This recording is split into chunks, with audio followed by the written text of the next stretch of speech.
this better be good. I got a clean shirt and I got my teeth cleaned. I have a very special guest to go pick up and join me today. Brian Hamilton, editor of the Union newspaper, who was,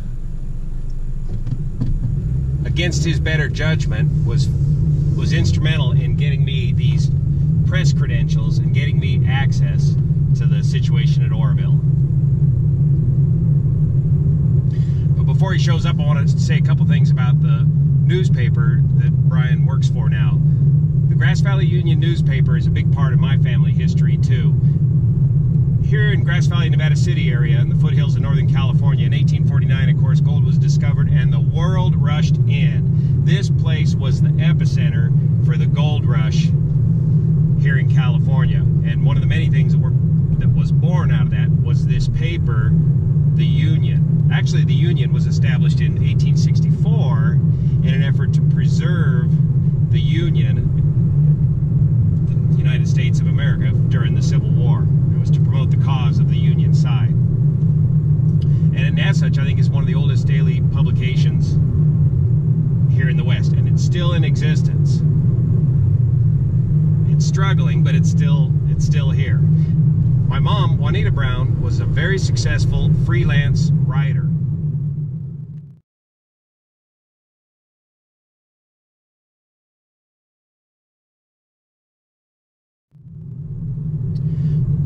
She started a column in the Union newspaper, this was some 30 years ago now, called 100 Years Ago in Nevada County. She started a column on the history of Nevada County that became wildly popular, and then she turned around and wrote several books on Nevada County history.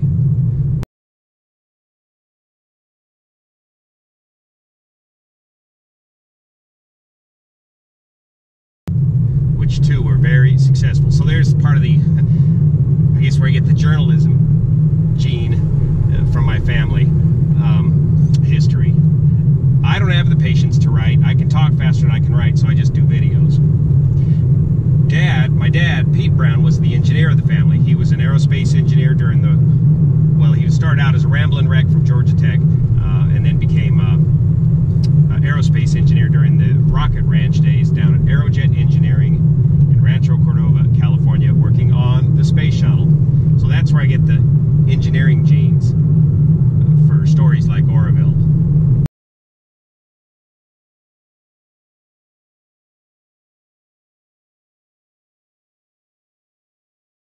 So I began YouTubing about 10 years ago, and with the invention of the internet, the newspaper circulation has, well, it's had to adjust radically. And so to that end, I've kind of offered my services for free, sharing my videos with the Union and helping them kind of bridge this gap. How do you get from a print medium into an internet-driven medium of today? And to that end, I think the videos really help make that transition. Because that's our small town newspaper, and I want to see it survive and make the transition. So we'll have a chance to talk to Brian about the state of small town newspapers today and their role in the media. Well, here he is, very special guest, Brian Hamilton, editor of the Union newspaper. Thanks again, Brian, for getting me access to places like Oroville, against your better judgment, I'm sure. You know what kind of trouble we can get into around here. No, hey, it's my pleasure. It's been great to have your reports. I think that a lot of people in the community have gained a lot of information from that. You do a great job of explaining things on a level that even I can understand. So, I mean, I think that's a real important part of being a storyteller, to be able to relate the information on a level that people can understand. And a lot of time you get this government talk and things that are above my head about you know, the engineering of a dam and things like that. The stuff that you've been looking at, it's been great for our community. So I'm glad to have your help on that, and certainly I know a lot of people are appreciative of it. Good, thanks, man. It's been a real fun journey. This has gotten me a lot more access than I ever would have imagined. So I talked a little bit earlier to the folks about the history of the Union newspaper and what it means to me and that sort of thing. But what's life like? And first off, we've had a lot of fun. Brian's been blowing off some steam getting him out of the office for a few hours here of what it's. So what's life small town newspaper, what are the big challenges currently in the newspaper business? Well, I think one of the biggest challenges is to somewhat change with the times. I mean, I think that we've done a really nice job the last couple of years in terms of emphasis on our online efforts with not just producing video, more online features and video. Yeah, so I mean, we've been doing a lot of that web-specific content, things that you can find online that, in addition to what you'll find in the print edition. So I think we've done a nice job of that. We're reporting things more quickly than ever before. We know we're not waiting for a print cycle or anything like that. We're often releasing a lot of the information that we're going to publish in the print edition the next morning, later in the afternoon on the day prior. And then also, letting people know through text alerts and through push notifications, through social media postings, that our stuff is out there. And that's probably one of the biggest challenges today, is that not only are we creating content and doing the reporting and looking into things, but that we're also promoting our content to let people know it's there. Because as we're seeing more of the mobile audience, I mean, some days it's as much as 60% of our online audience is on the mobile devices. As they're scrolling through either Facebook or Twitter or all these places they look for news, if they don't see a story from us, a lot of times they don't go to us. So it'll be like, oh, you see a story from, you need to click on there, you'll go read that story, but then you're back to scrolling. Fewer people are going to the home pages, so to speak. Right, they're coming from social media. Exactly. Interesting. Because the story's going to first break on Facebook. It's like you cannot compete with the immediacy of stories nowadays with things like Facebook. So no, and actually we should be embracing that immediacy, yes. Because not only is that valuable in terms of us getting our story out right away if we've got new reporting, but it's also a source of information. So, and we get messages from people on Facebook to our Facebook page, sending us emails at news@theunion.com for tips. I mean, there's stuff that people see and hear, hey, have you heard about this? You should check it out. They want information right now, and a lot of the success we've had is, if there's a crash on 49, people are backed up in traffic, just a bit of information on that, sent out in a text alert as they're sitting in their car and they get the alert on their phone that, oh, this is why I'm sitting in line. Okay. That's how immediate we can be. But also, sometimes it would take somebody just on Facebook giving us a heads up, hey, this is going on right now, I don't know if you know about this, and then we'll adjust and cover as best we can. And that's the other challenge, trying to cover the breadth of the community with a smaller staff than we had 20 years ago when I first came along. We had 22, 23 people in the newsroom. Now we have 12. So I mean, you can't cover everything and be everything to everyone like you used to be as a newspaper. So what we do is, we focus on primarily those areas of interest that our community wants to know about. So what we call our pillars of our content strategy. So right now, you're talking about economic development, you're talking about the outdoors and entertainment, you're talking about cannabis, the regulations that are being established there. And I know the union papers turned into the high times, it seems like. We hear that a lot. But the reason that's important right now is because it's a huge part of the economy. This is what is happening right now in terms of what is going to be our community standards? How do we bring this into the community in a way that's not going to have as many negative impacts as a lot of people fear?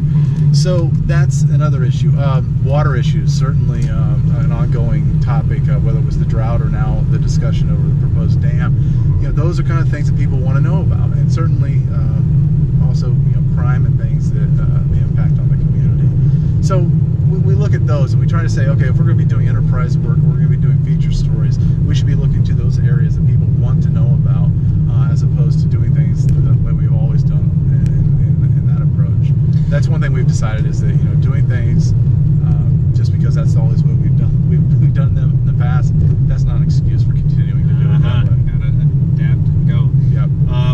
So the reduction in staff does it also mean reduction in experience in your reporters? It can. In times you'll go through that. A paper like ours typically will see more turnover than a larger paper.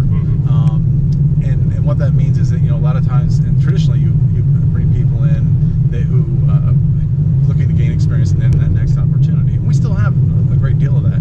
Recently we've been pretty fortunate to be able to hang on to some of